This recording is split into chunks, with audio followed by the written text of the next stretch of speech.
दोसरा के बोलबो अरे काल ना बनाइले के बोलबो अरे काल ना बनाइले शतरंज किसे रे के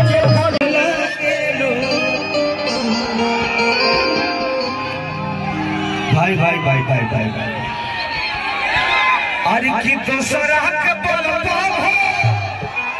अरे काल ना बनाइले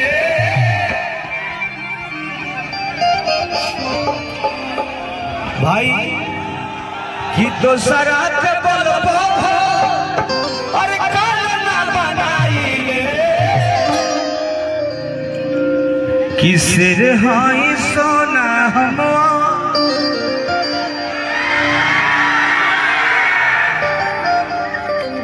ये गाना के आप सब बड़ी प्यार आशीर्वाद दिले हैं गा दी अरे की दूसरा के बोलबो अरे काल ना बनाइले शतरंज किसे रे के फरी आइले शेर होई सेना हमरा के फरी आइले शेर होई सेना हमरा के फरी आइले शेर होई सेना हमरा के फरी आइले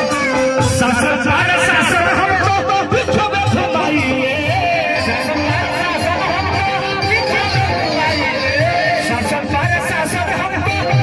में घुमाइए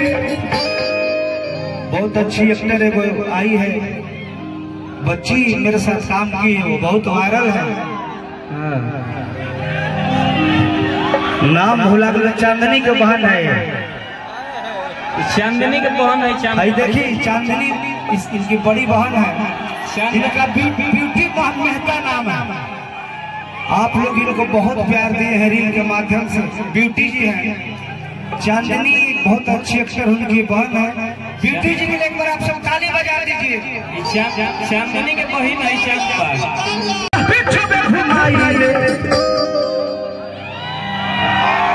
किसी रहाई से ना हमें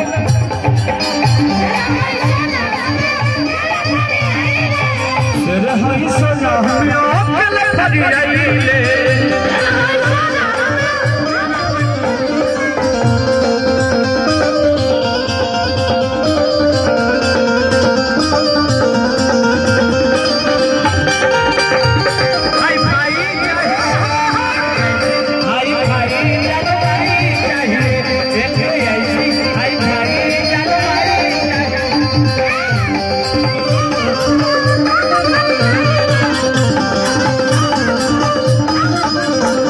भाई हमारे देखिए जिस मित्र बक्सर से राहुल जी आइल बनी सतीश भी आइल जब बैठल बा सतीश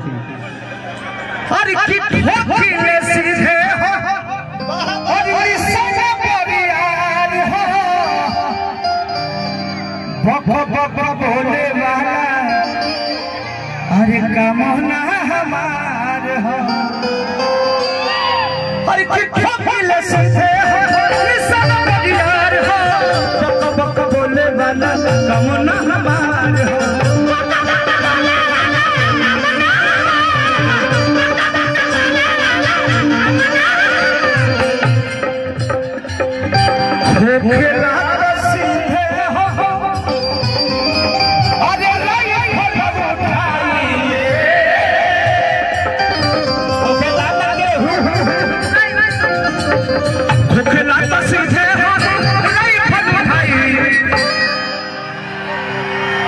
किसर हाई सोना